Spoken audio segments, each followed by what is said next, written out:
I want to take a moment here to pay tribute to someone who we lost last weekend. A founding father of talk shows. I wouldn't be doing this if not for this guy. And someone say I shouldn't be doing this. He invented the TV talk show. I'm talking about Joe Franklin, who passed away this past Saturday at the age of 88. Joe Franklin, if you don't know, purportedly interviewed over 300,000 people in a 40-plus year career, from Charlie Chaplin to Marilyn Monroe and Frank Sinatra to John Lennon, the Ramones, and Howard Stern, all the way through. A broadcast icon here in New York. I wanted to get Joe on the show. Unfortunately, that's not going to happen now. I was emailing with his assistant, and so I wanted to pay some kind of tribute in some way. And since I never got to know the man myself, I wanted to invite someone who did know Joe Franklin, was a guest on the show several times, and wrote a terrific eulogy for him on interrobang.com earlier this week. Please welcome from Comedy Manners TV, Jeffrey Gurian. Jeffrey Gurian.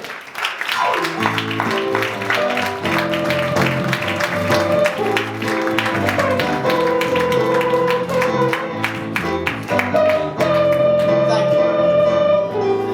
Yes, squeeze in. Joe would be proud of this set here, right? This is unbelievable set. I mean, this is just like Joe. The broom closet that he worked out of, right? Exactly. So tell me, Jeffrey, You took away my whole opening. I took away the opening? Well, all the people that he wrote for. But go ahead. I know, but first of all, my dad, you watch Joe Franklin, right? I watch him a little bit. I've been hearing him. I listen to Bloomberg Radio. That's right. Joe Franklin. I don't listen to the news. He was doing radio in the later That's what years. he was doing, right? Until recently, I was with him 3 weeks ago. You know, the Metropolitan Room did the longest variety show on record. It was a 60-hour show. And Joe was the Grand Marshal. And it was from Thursday, January 1st, till Sunday the 4th. And on Thursday, he always traveled with a guy named Steve Garrett, who was his producer for many years. For 30 years they were together. And so I was one of the hosts of the show. And I got to the Metropolitan Room, and I see Steve, and I'm like, is Joe here? He goes, yeah, he's alone in the room. They had kind of secluded him. So I went in to see him, and he looked very sickly. He was very pale. But when it came time to go on stage, as the Grand Marshal, they gave him one of those big hooks that you used to use in vaudeville to hook people off the stage. So I actually sent you a photo of that. When it was time to go on stage, he got up on stage, and he was his old self. And he told jokes, you know, he goes, I've been performing since the Dead Sea was only sick. Which is, I love stuff like that. Yeah, it's classic old school humor. Yeah, and he would do like one of his toasts. He loved to do toasts, and he would do a toast. He'd say, "To our wives and sweethearts, I hope they never meet." You know? And he would do stuff like that, and then he'd say, or he would quote something that Bob Hope once told him. He was great for quoting people. He said Bob Hope once told him that if you lose your hair in the back, you're a thinker, and if you lose your hair in the front, you're a lover, and if you lose your hair in the front and back, you think you're a good lover.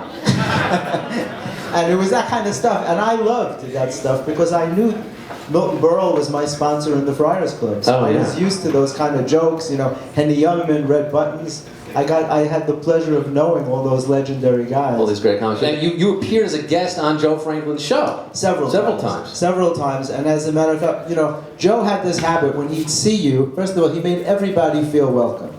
And he was one of the most unique guys. Everybody in show business is unique to a degree, right? But he took it to a whole other level. There was no one like him, and there never will be anyone like him. Over 60 years on television and radio. And when I saw him that day, he said what he always said to everybody. He'd make you feel very welcome, and then he'd say, "I'll call you tomorrow." That was how he ended everything. "I'll call you tomorrow." Well, one day he actually did call me. And it was amazing. I was shocked. I had done a book with Chris Rock about a year and a half ago called Make 'Em Laugh. And my phone rings one day, and it's him. There had been a story in the New York Post about the book. And I thought somebody was imitating his voice because he's been telling me he's going to call me for 30 years. And it never happened, you know? And then he called, and he said, "How come you didn't tell me about your book?" And I was like, I was shocked. I didn't know that you'd care. He goes, "Are you kidding? I want you to come on." And so he connected me to his producer, and we did a special radio thing about my book. And Joe was that kind of guy. He would welcome you. He'd make you feel at home. He'd have the biggest stars on with like a balloon folder. Yeah. Or a knife throwing act. You know what I mean? It was like the Ed Sullivan Show. You never know who you'd be on with. I was on once with a singing nun. Yeah. It was bizarre great. cast of characters. Mixed in with the Bing Crosbys and the... Lou Albano, I was on with Lou Albano, and then a guy named Morty Storm, who was a wild comedian that Frank Sinatra used to like to have open for him. It was just, you never knew who was going to be there. Yeah. You ever see pictures of Joe's office? This is his office there. You couldn't find him in there. There was like, I think that's where they got the show Hoarders from. Yeah. It was unbelievable. And I'll tell you something that he once told me. He confided in me that he gave up his whole life for his show. He said he never had a credit card, he never had a driver's license, he never had email, he had no technology.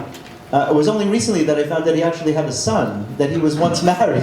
He did that, but he never did anything in life. He dedicated his whole life to his show. Show business. And everybody wanted to be on. As a matter of fact, I was talking to Morgan Spurlock backstage, and he told me when he got out of NYU Film School, his dream was to get his film on Joe Franklin's show. Oh, wow. And he contacted him. And We'll talk to Morgan about that. But meanwhile, in honor of Joe, tonight's show is sponsored by, of course, Matzahs by Strites.